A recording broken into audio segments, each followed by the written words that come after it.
Boa noite, tudo bem? Como vão? Estamos aqui começando mais um programa de entrevistas Amor na Polis.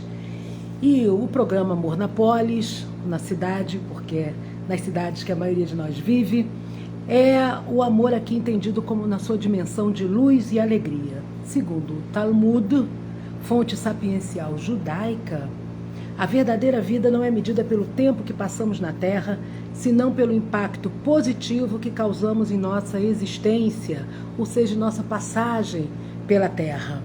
Eu sou Patrícia Tomasquim, pedagoga, psicoterapeuta, capelã civil, escritora, pós-graduada pela Universidade Hebraica de Jerusalém em Estudos Bíblicos e Criação de Novas Metodologias e com MBA em Administração e Gestão de Políticas Públicas pela FGV. Atualmente sou diretora de Educação, Cultura, Inclusão e Diversidade da AJKB, Associação Ianos Corte aqui do Brasil, presidente do Avodá Brasil Ameino e conselheira do Conselho Gestor da Contém Amor, Amai-vos. E hoje nós vamos entrevistar uma pessoa muito especial. Hoje o nosso papo é sobre ecologia, cultura e conhecimento dos povos de terreiros. E eu entrevisto Aderbal Ashogun. Tá? Nós vamos bater um papo. Aderbal é baiano, radicado no Rio de Janeiro, porém ele se encontra atualmente em Portugal, também conhecido, né? Aderbal Moreira Costa, filho da nossa querida mãe Beata, que já está encantada e olhando por nós lá de cima. É conhecido como Aderbal Ashogun, ele é coordenador da rede afroambiental e um dos maiores articuladores dos povos tradicionais e periféricos do Brasil. E, gente, ele é um montão de coisas, tá? Uma pessoa super qualificada, com muitas qualidades. Então eu vou aqui listar para vocês entenderem com quem é o nosso papo hoje, tá? Ele é artista plástico, coordenador de projetos, é Ogã, que é um cargo, uma função no candomblé, sacerdote Ashogun de candomblé, produtor cultural, musical, percussionista, gestor ambiental, articulador cultural, curador, fitoterapeuta, cromoterapeuta e também ativista do movimento contra a intolerância religiosa. Seu conhecimento especializado em cultura de matriz africana teve orientação de Mãe Beata de Iemonjá. Suas ações em ecologia e cultura dos povos e comunidades tradicionais são premiadas e reconhecidas no Brasil e no exterior. Ele atuou, tá, na ECO 92, na Rio 92, Rio mais 10, Rio mais 20, onde coordenou a Cúpula dos Povos. É também consultor do IBAMA para práticas religiosas e unidades de conservação e professor das escolas de artes visuais do Parque Lage.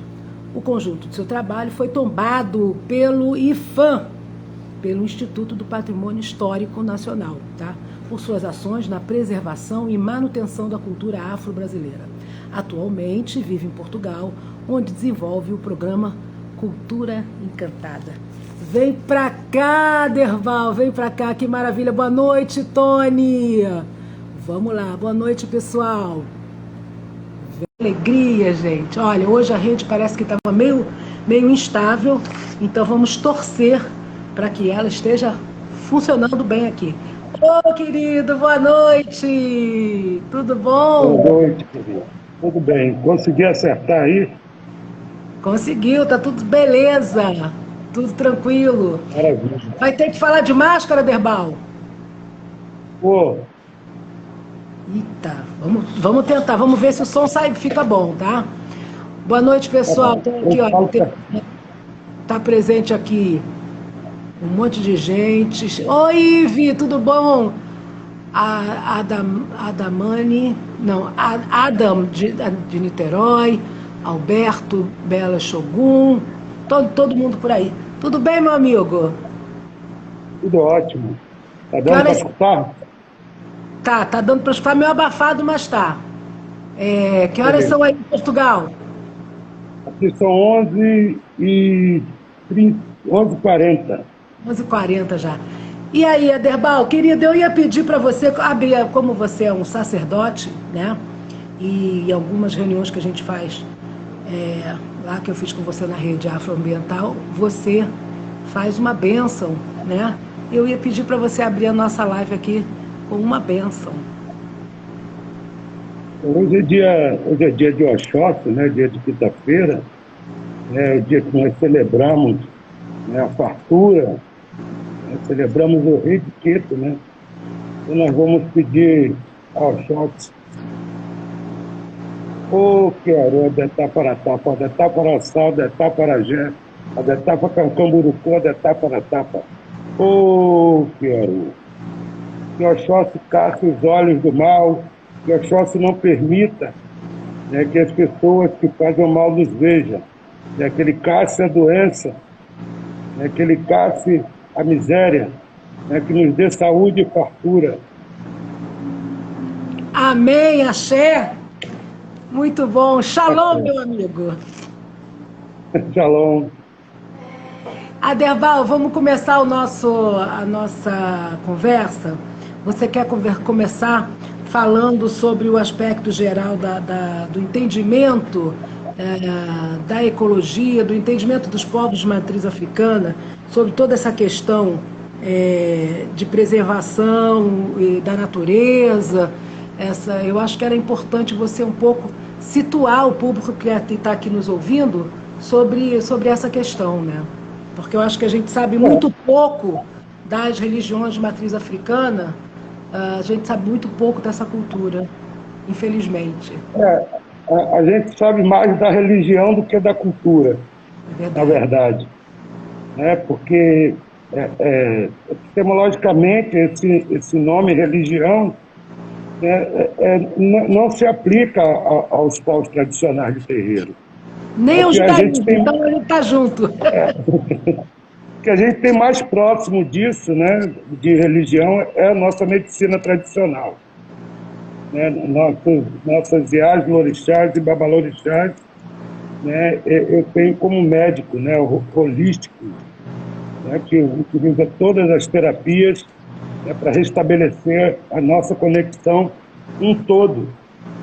E quando a gente fala um todo, né, a gente vem falar da nossa ecologia. Há 40 mil anos atrás que nós já sabemos que o todo inclui o universo. O nosso Deus maior é Olorum, o Senhor dos astros. Ou seja, 40 mil anos atrás a gente já sabia, né, que o universo tinha mais gente, tinha mais coisa do que agora. Né? Então o homem ir na Lua, há pouco tempo atrás, para a gente não é novidade nenhuma. Então a gente parte, né, nossa ecologia parte daí. Né, parte que o ser humano faz parte, né, integra essa natureza, né, que vai até os astros. A Lua não é novidade nenhuma, que significa isso? Quer dizer, porque o homem significa que do ponto de vista da ciência e das possibilidades, o ser humano conseguiu construir, né, uma nave, enfim, e pilotá-la e sair da estratosfera, né, e ir para um outro planeta. Quando você diz não é novidade nenhuma, significa exatamente o quê? Que já significa que nós vamos... Essa tecnologia lá atrás ou é outra coisa? Significa que nós já temos essa conexão com o universo. Conexão. Significa que nós compreendemos que ir à Lua, né, para a gente é muito mais simples ir ao universo, né, se conectar. Né? A gente fala até mesmo se a gente buscar as orientações, né, as navegações, né, as estrelas, né, é disso que eu estou falando. Né? A gente está... esse tempo todo e fomos à Lua, né, para determinado número de pessoas. Esse conhecimento do universo, né, dos astros, esse conhecimento era muito mais simples, né, mas isso não quer dizer que não se tinha respostas, né, nem que não se desenvolveram tecnologias, né, para o avanço da humanidade. Ou seja, quando a gente fala de ecologia, né, para os povos de terreiro, a gente pensa basicamente, né, em desenvolver ferramentas para sobreviver na natureza. Né? Entendi. Você está falando que as religiões, a cultura, né, essa cultura do candomblé, dos povos tradicionais, e das religiões de matriz africana, né? A gente tem que usar esse termo, que isso é um termo importante, já tinham essa consciência, né, planetária. Já tem, quer dizer, tem essa consciência planetária desde sempre.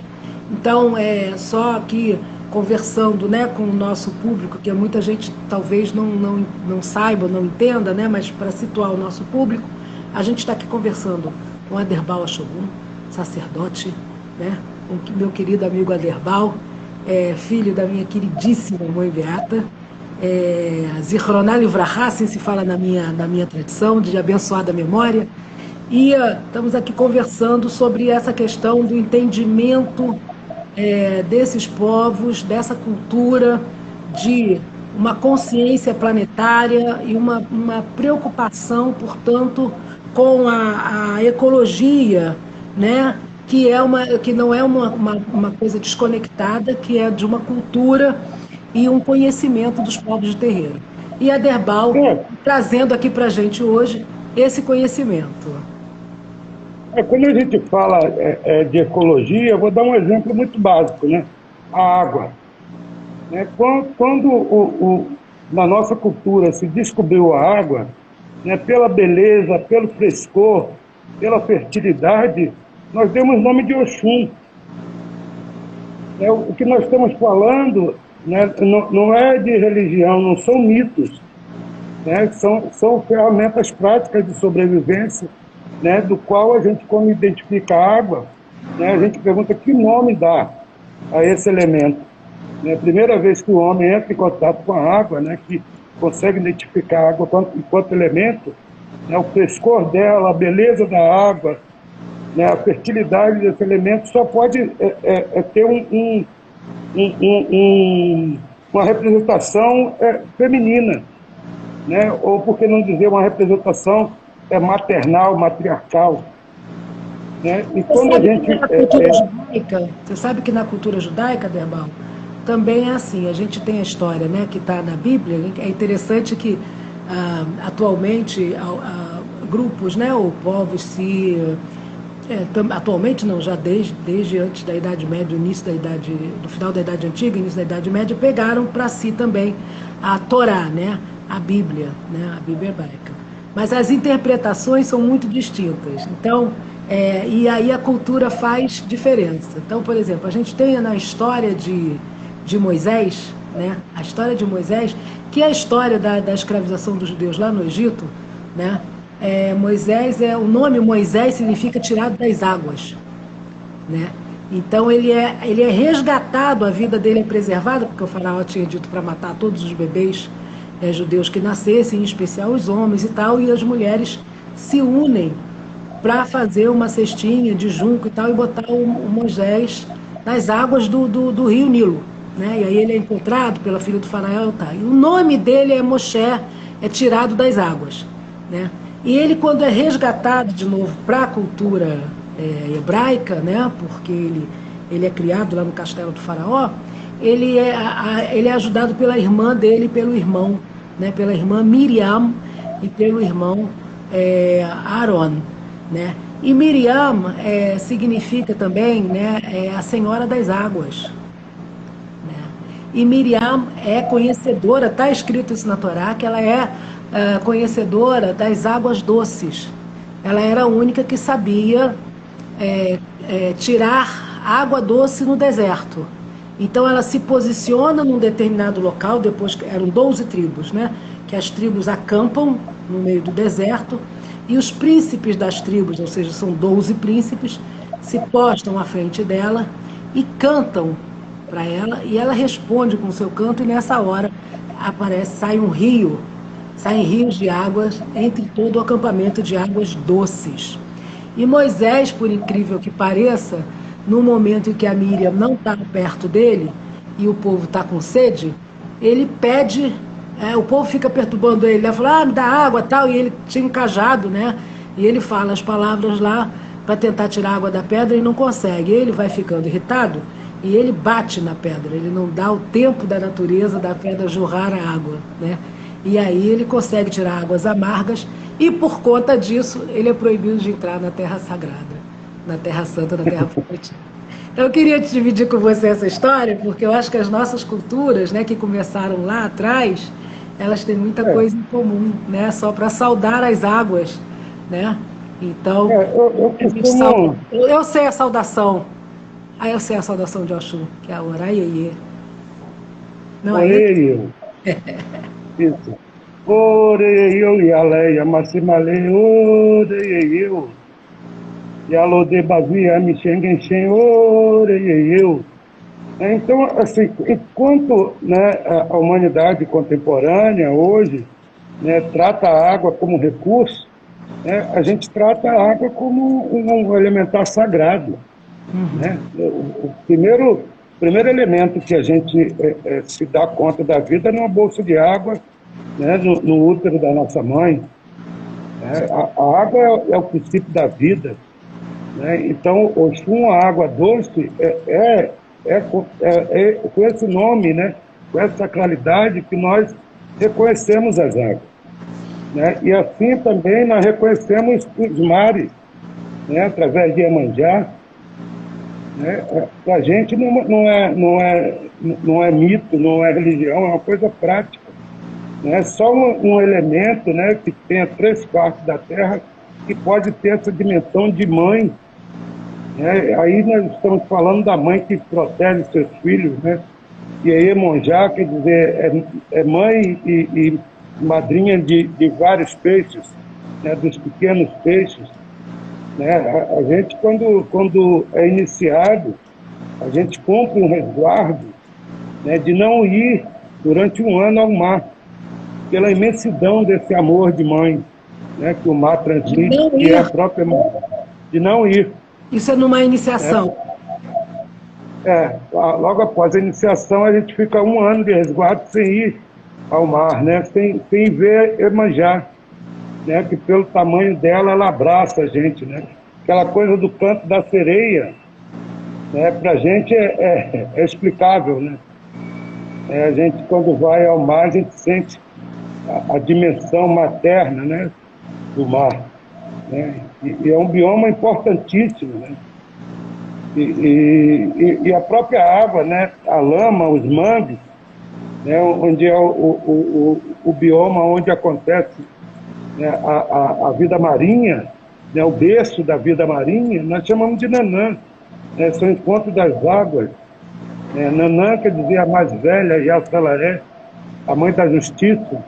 Né? Só uma pessoa com muita idade que pode ser justa, né? Porque já viu de quase tudo. Então, a nossa ecologia, né, não é uma ecologia que a humanidade está distante, né, que é separado floresta, animais, vegetais, minerais.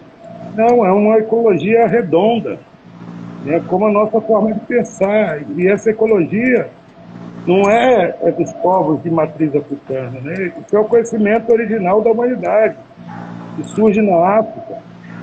Né? A gente está falando da história da humanidade.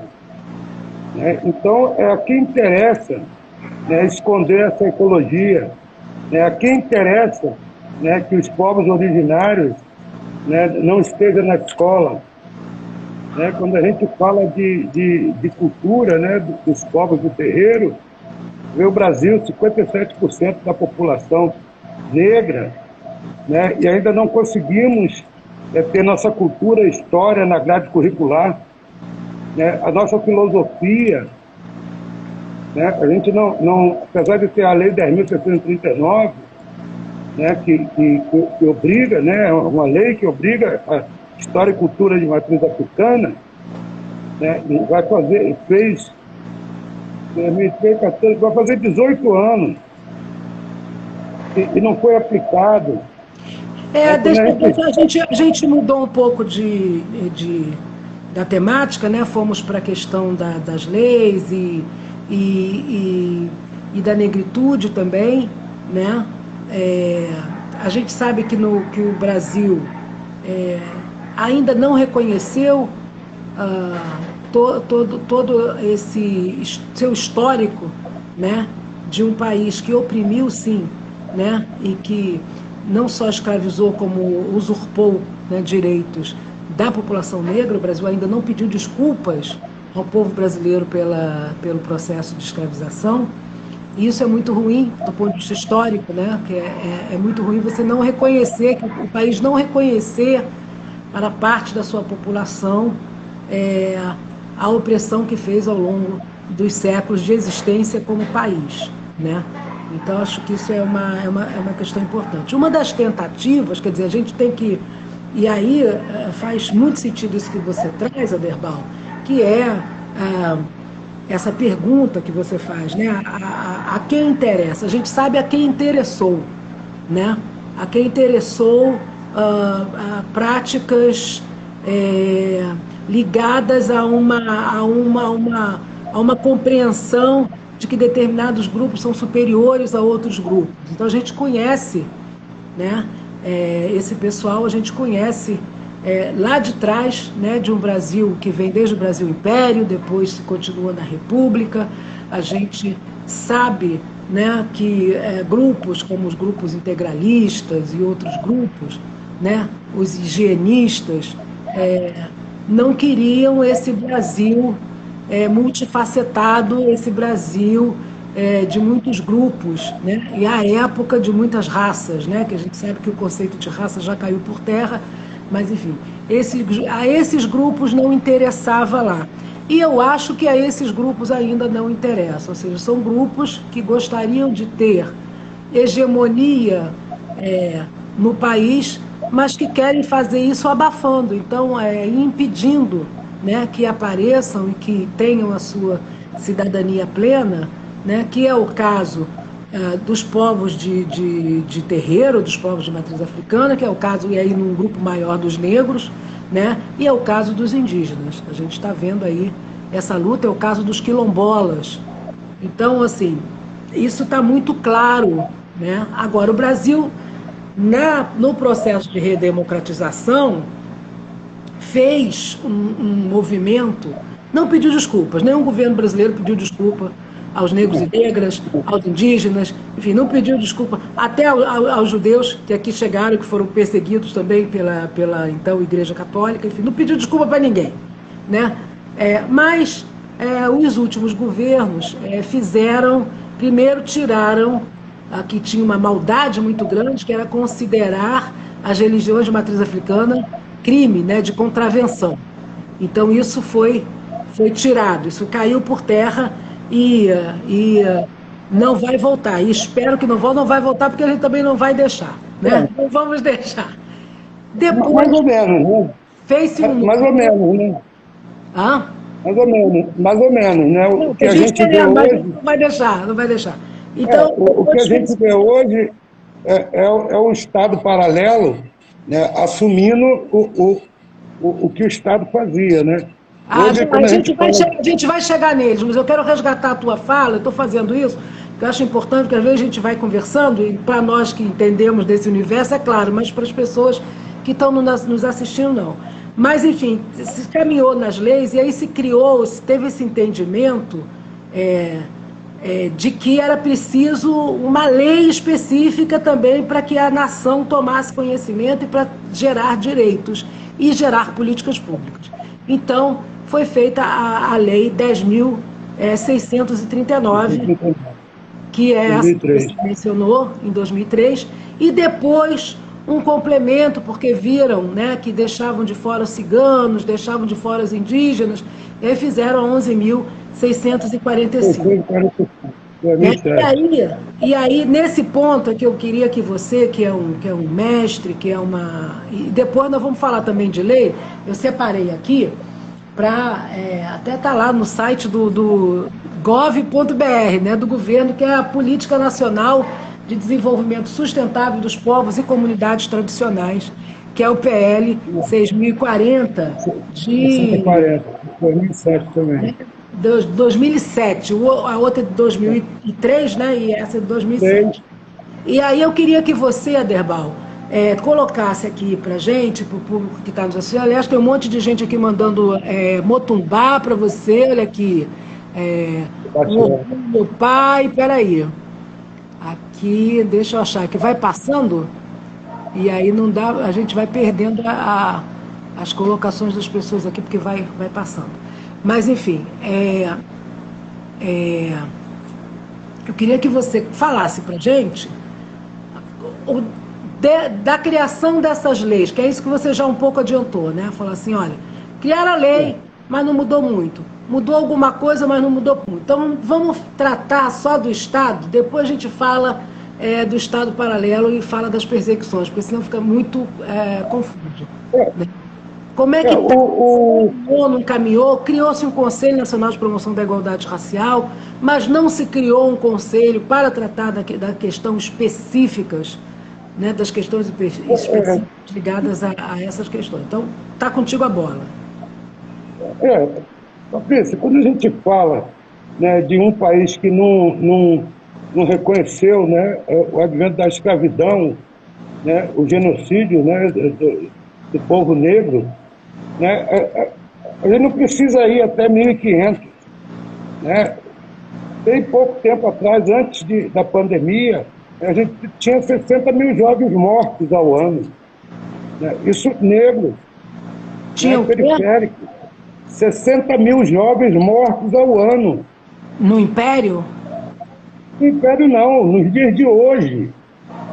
E são números atuais. Né? Antes da pandemia, né, se matava no Brasil 60 mil jovens, pretos e pobres.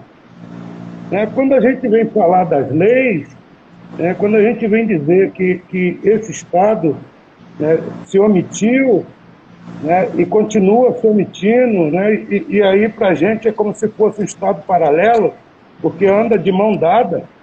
Né? A gente tem um conjunto de leis, né, como você mesmo falou, a 10.639, 11.645, né, o PL 6040, né, a lei dos mestres e mestras, né, tudo isso é o Plano Nacional de Igualdade Racial, tudo isso são leis, né, que ficaram engavetadas, não foram normatizadas por conta da pressão da igreja, né, dos parlamentares que eram ligados à igreja. Então, isso houve um lobby muito forte para que não se normatizasse. Então, nesse tempo de esquerda que a gente colaborou, né, com a nossa participação por dentro dos conselhos municipais, estaduais e federal, Conselho Nacional de Políticas Culturais, né, o Sistema Nacional de Políticas Culturais, nós ajudamos, né, a fazer, né, essa política, esse conjunto de políticas cidadãs, e que, na verdade, você está vendo aí a demarcação de terras. Nós tivemos 20 anos para demarcar as terras quilombolas indígenas, não fizemos. Né? Então, quando a gente fala eu fui até 2018, não, até 2020, Ademar, eu fui do Conselho, eu fui 5 anos, de 2015 a 2020, do CNPIR, do Conselho Nacional de Promoção... Conselho Nacional de Promoção da Igualdade Racial, mas que era consultivo. Não, e a questão é o seguinte, não se conseguiu nem mesmo fazer os chamados órgãos PIR, que seriam órgãos de promoção da igualdade racial, porque você cria lei, depois você tem que criar a regularização da lei, regulamentação da lei, e depois você tem que fazer as normatizações. E aí você tem que criar a estrutura executiva para aquilo acontecer, que seriam os órgãos PIR. Né? Então, esses órgãos de promoção da igualdade racial, PIR, eles não chegaram a ser construídos no país todo. Então, muito estado não tem, muito município não tem, não houve, o Estado brasileiro não conseguiu realizar aquilo que se propôs, tá? Que era criar órgãos de promoção da igualdade racial e trabalhar com eles, junto com a sociedade civil, numa democracia participativa, né? Criar conteúdos, etc., para que a gente avançasse nisso. E também não se conseguiu fazer essas implementações nas escolas, apesar de estar a lei e apesar de se ter isso no Brasil todo, porque você tem um MEC regularizando isso. E a questão maior, que aí eu pergunto para você, e eu sei que essa é uma pauta sua, que houve uma confusão, e é muito importante que você tenha falado isso para a gente aqui, né? Que você tem uma coisa é a cultura de matriz africana, a outra coisa é a religião, ou seja, a profissão de fé, né? Você ter fé, uma fé de matriz africana, dessas religiões, desse universo, é uma coisa, a outra coisa é a cultura, né? As leis 10.639 e 11.645 falavam da cultura, não falavam da religião. E o que houve no Brasil nos últimos anos foi uma caminhada, né, de jogar essa questão, e eu acho que foi erro também de alguns governos, de jogar essa questão, de colar essa questão no universo confessional. Né? E aí você tem, por exemplo, o Estado do Rio de Janeiro, ele tem leis próprias de educação religiosa, mas não se trata de educação religiosa. Então agora eu jogo a bola para você comentar essas questões e ver do seu entendimento e como é, como é que a gente pode atuar, né, para sair disso. E eu sei que você tem a proposta da cultura como quarto pilar da educação e tal, então a bola está contigo. Patrícia, primeiro a gente tem que dizer, né, que as PIR, né, não funcionaram justamente porque não tinha recurso. Então era ilustrativo, né, para o Ministério da Cultura que nunca trabalhou a cultura como patrimônio. Né, nunca trabalhou a cultura como... Aí nós temos a dimensão do patrimônio, né, o patrimônio material, o patrimônio imaterial, né, o patrimônio comunitário, e aí a gente está falando, né, a que pertence à comunidade, ou seja, os terreiros se encontram, né, nesse lugar de patrimônio comunitário, de museus comunitários, né, o patrimônio natural, né, que também a gente tem o nosso território, a natureza, né, como nosso patrimônio, né, toda a natureza, né, mas pela incapacidade de estar em todo lugar, a gente temos os nossos territórios sagrados, né? Não é só de culto, é de promoção da cultura. Então, a gente está falando de patrimônio cultural. Então, o Brasil, no caso aí, ele deixou, né, de dar um salto, né, na sua educação através do conhecimento desse patrimônio. Né? E nos impingiram uma forma de patrimônio que é do pensamento eurocêntrico, né? Que é um lugar estático, que não tem vida e que as pessoas só entram depois de mumificado. Né? Então, nós temos outra consciência de patrimônio. Né? A coisa do patrimônio imaterial também, para a gente, né? O que é material? É porque nós entramos em contato com o universo. Né? Então, isso é material. Né? É material as nossas músicas, né? E aí a gente entra também no direito, né? no direito de copyright, né? ou no direito autoral, né? O direito intelectual, né? A gente vê aí o que há é uma grande espoliação do conhecimento de matriz africana, né? Falando de educação, né? Você vê que até hoje nós somos classificados nas pesquisas acadêmicas como objeto. Né? O sistema de pesquisa acadêmica é extremamente higiênico, né? E extremamente preconceituoso, né? Com outros conhecimentos. Então, como é que a gente pensa mudar uma realidade se a gente não incluir a cultura do Brasil, que é a diversidade cultural do Brasil, né? Na formação, na educação? A gente tem ensino, pesquisa e extensão, mas não diz de onde ele vem. A gente só diz que vem de Foucault, né, e por aí vai. Né? As referências são sempre homens brancos europeus. Né? A nossa produção intelectual é tida como subproduto. Né? Então, hoje, né, não cabe mais, né, dizer que os povos de terreiro estão falando isso porque não estão na universidade. Estão falando...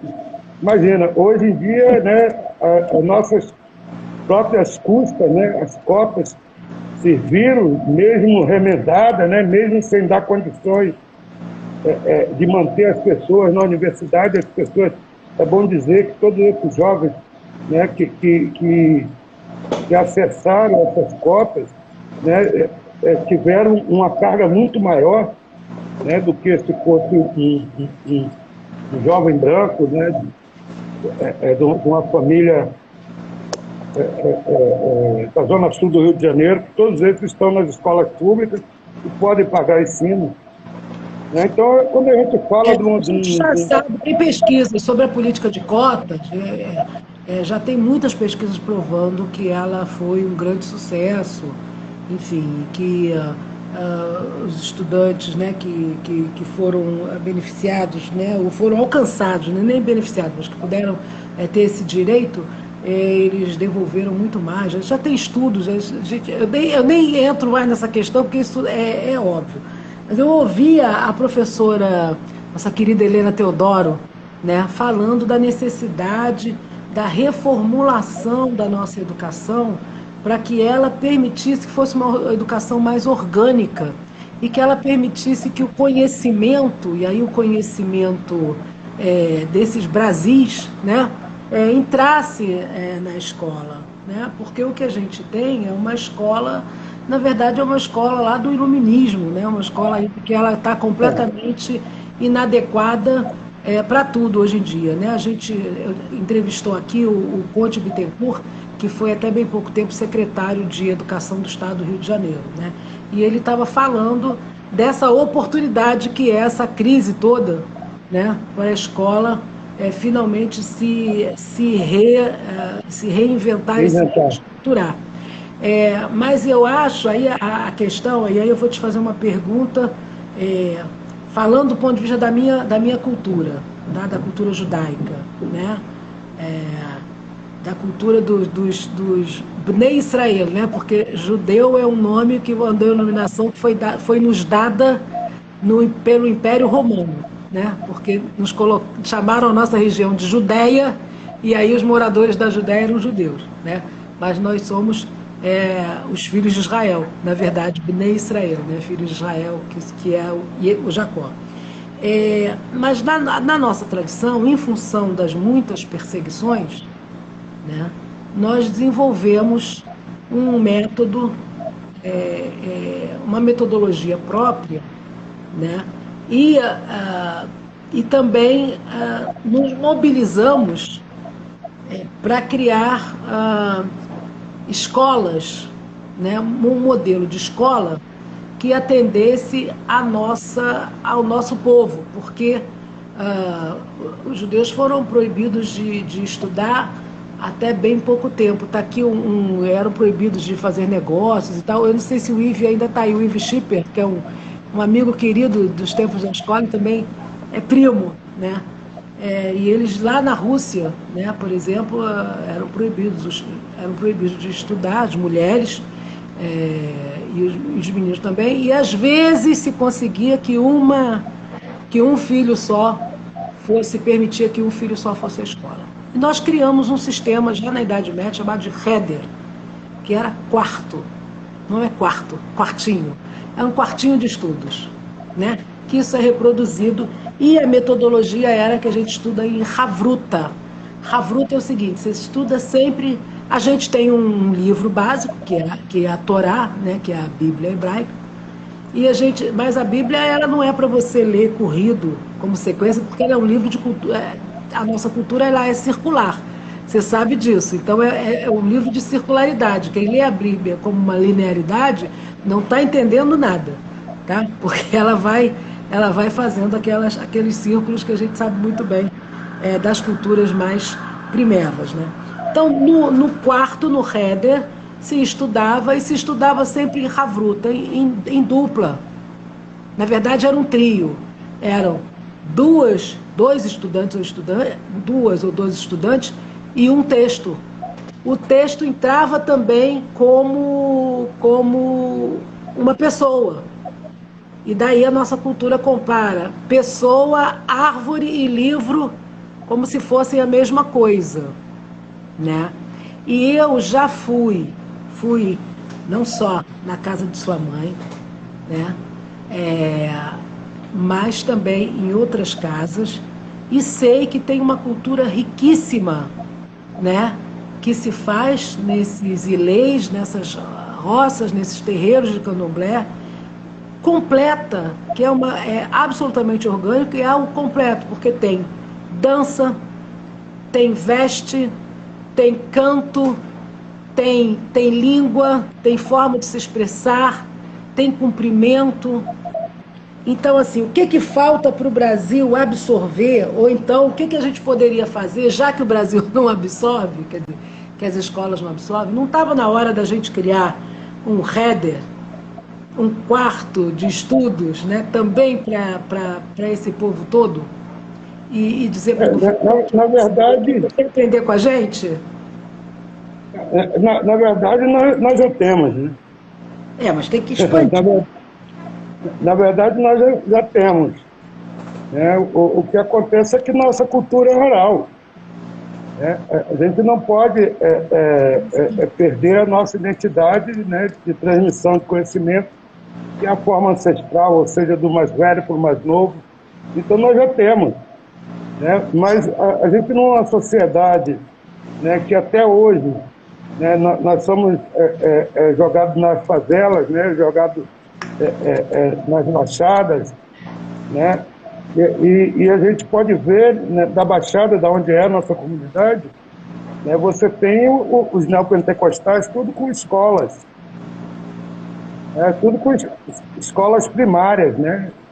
Mas aí escolas, não do governo, escolas que eles criam. Particulares, mas o MEC mas o MEC deveria fiscalizar essas escolas. Né? Então a gente tem todo um Estado conivente, né, e tolerante com essas práticas, e, no entanto, quando a gente caminha na direção de uma escola, né, o exemplo disso é a lei dos médios e mestres, né, que nos bota dentro da academia, né, fala pra gente aula. dessa lei belíssima que você fala, explica pro pessoal que está aqui, enquanto isso eu vou falar, olha aqui, Vi na África 2007, disse, Motumbá, meu pai, tenho muito orgulho de você, obrigado pelos ensinamentos. Motumbá Vina é lá do Piauí, nego Vina aí, Manu, quilombola, de Ogum. 2019, gratidão. A lei 10.000, a lei 10.630, a lei dos médicos e mestres, né, vem justamente preencher uma lacuna, né, que daria suporte a 10.639. Maravilha, Mamê. Então, a lei dos médicos e mestres vem dar suporte à lei 10.639. E uma das alegações, né, das escolas é que eles não tinham professores habilitados, né, em história e cultura de matriz africana. A não ser que alguns faziam cursos, né, dentro da universidade e falava da África, não falava da África diaspórica do Brasil. Né? Então, quando a gente vê a lei dos mestres e mestres, vem justamente para entrar nesse lugar, ou seja, de preservação do patrimônio, vem entrar no lugar de formar professores e professoras para ensinar, né, no ensino fundamental, né, secundário ali na universidade. Né? A gente tem aí a valorização da arte dos mestres. Então, é um conjunto de ações, né, que também está lá, normatizado, não está normatizado.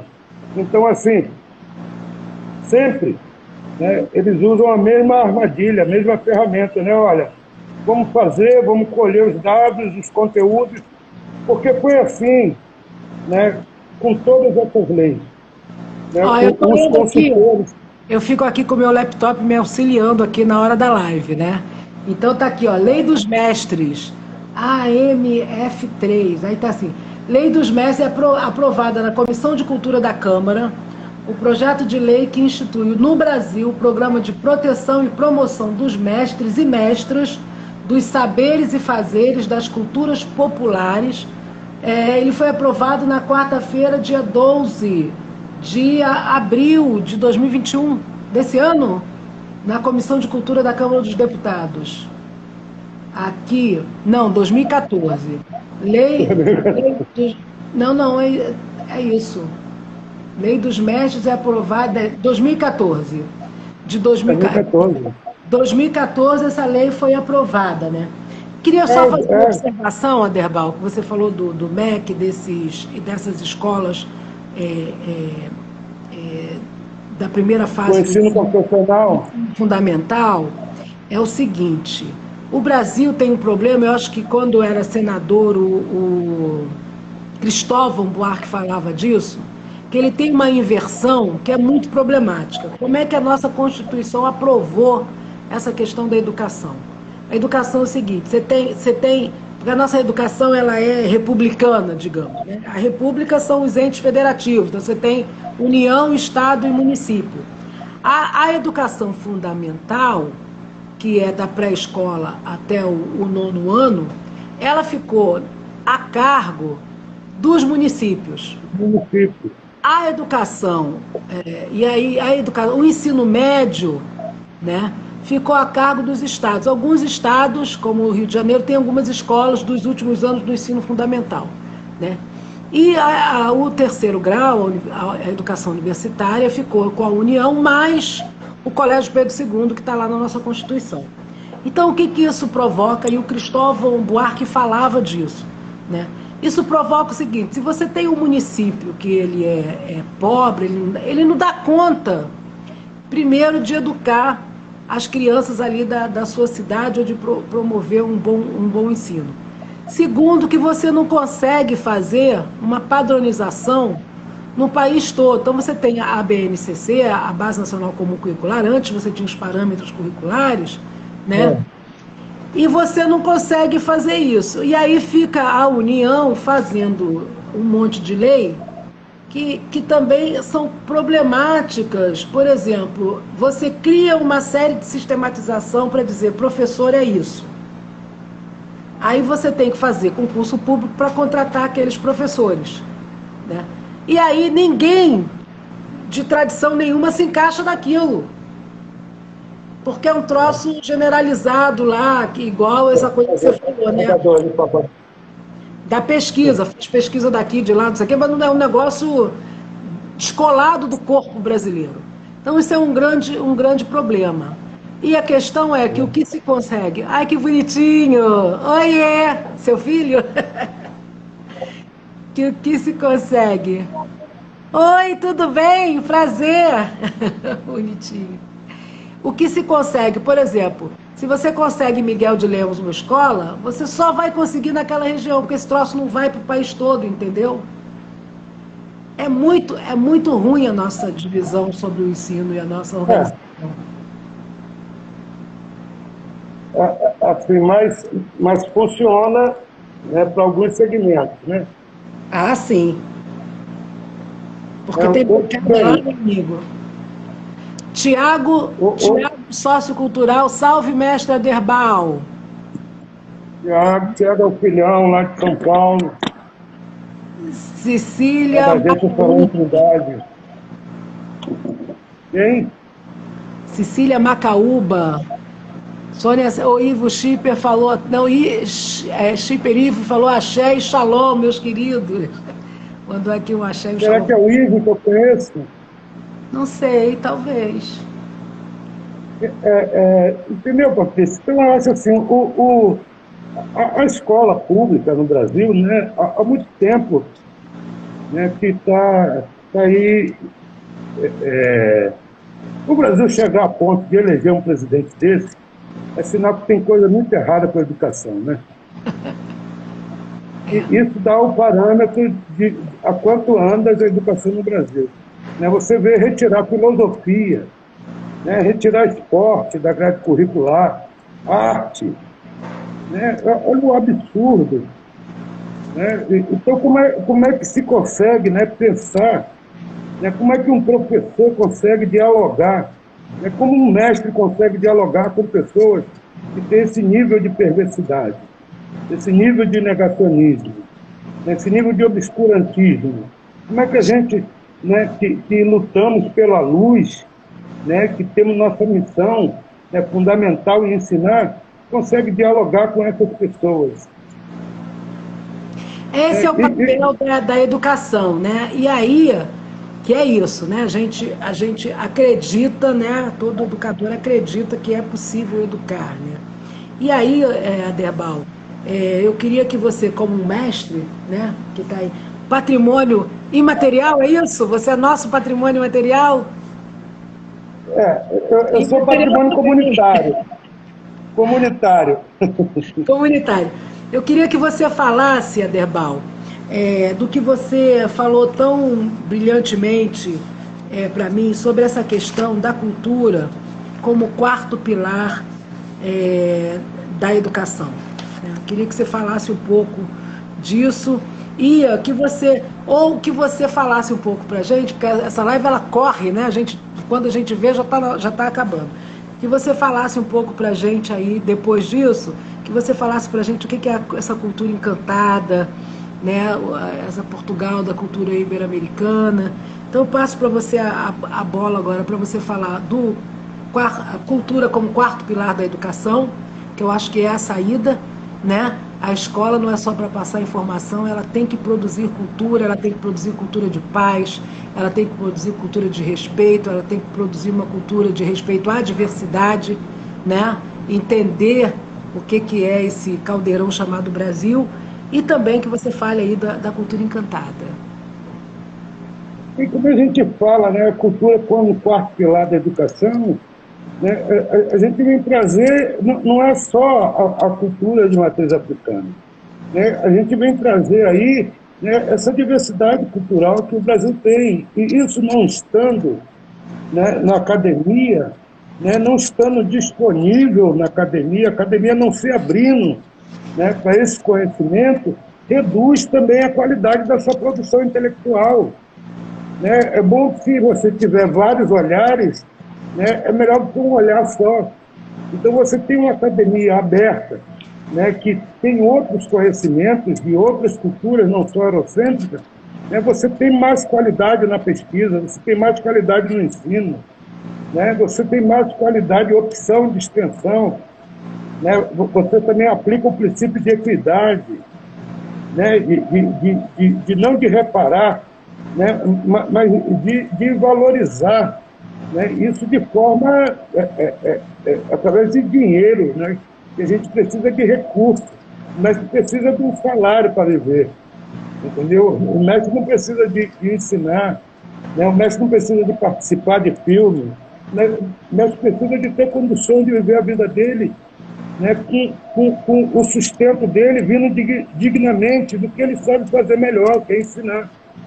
Né? E aí a gente ensina a arte, né? A nossa educação, né?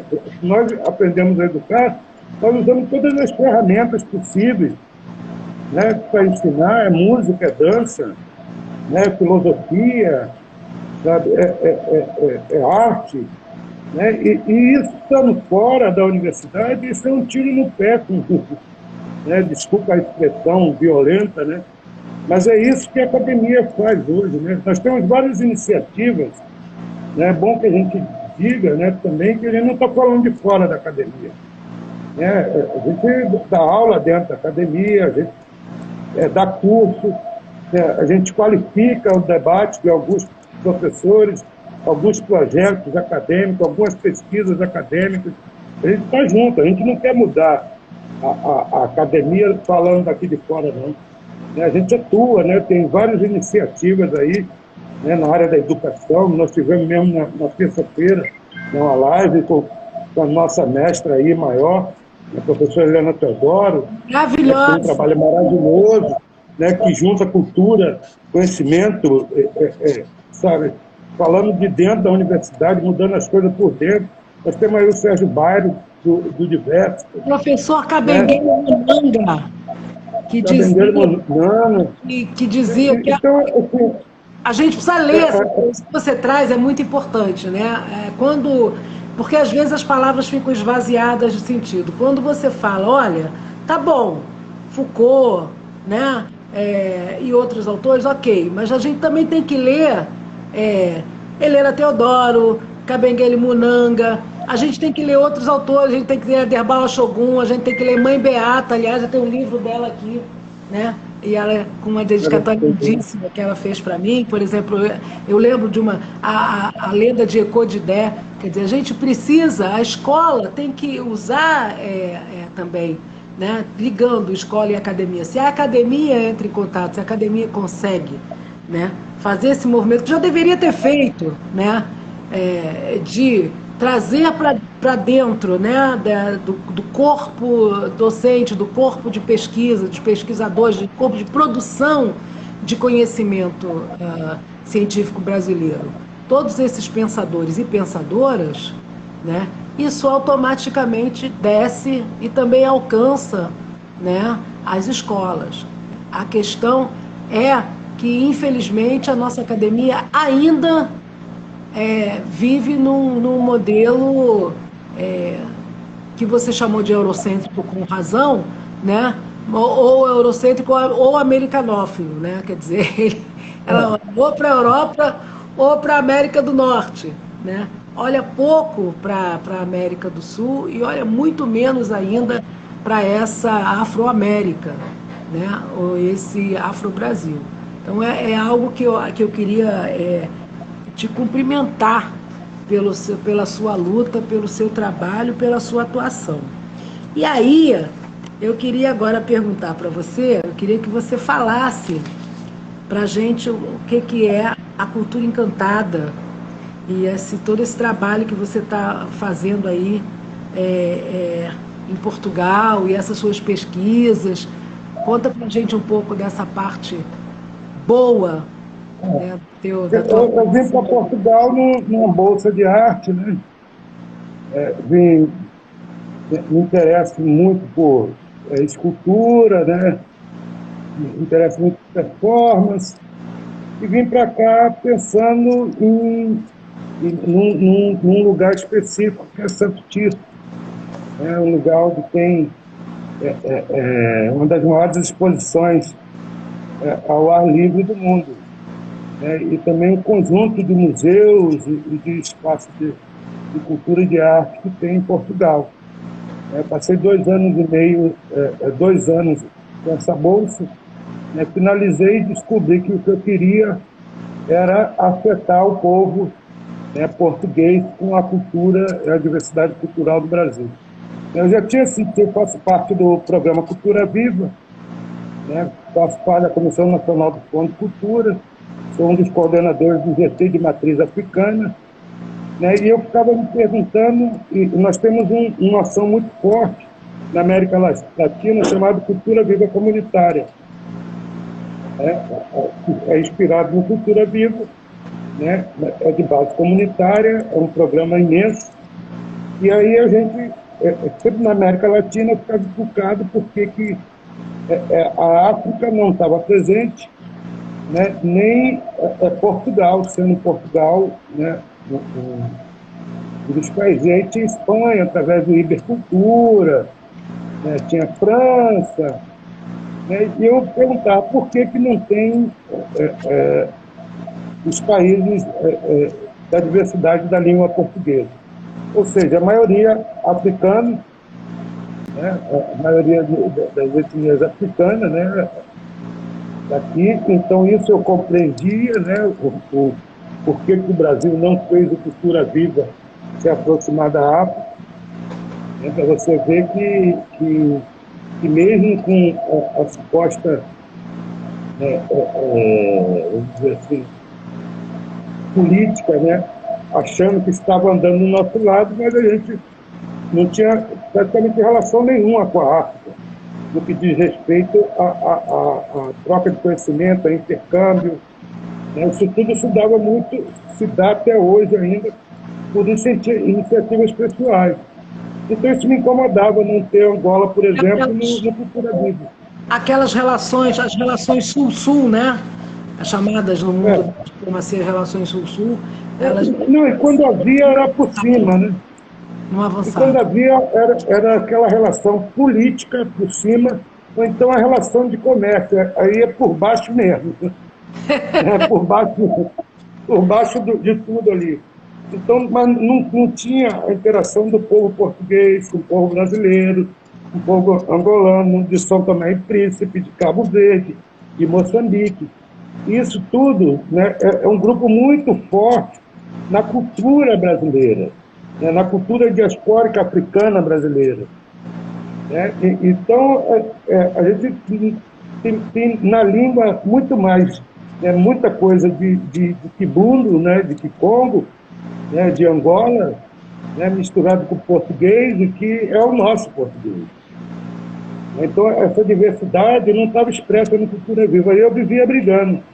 Aí, quando cheguei aqui, eu comecei a viajar para fazer pesquisa, vir para o norte, e eu fui vendo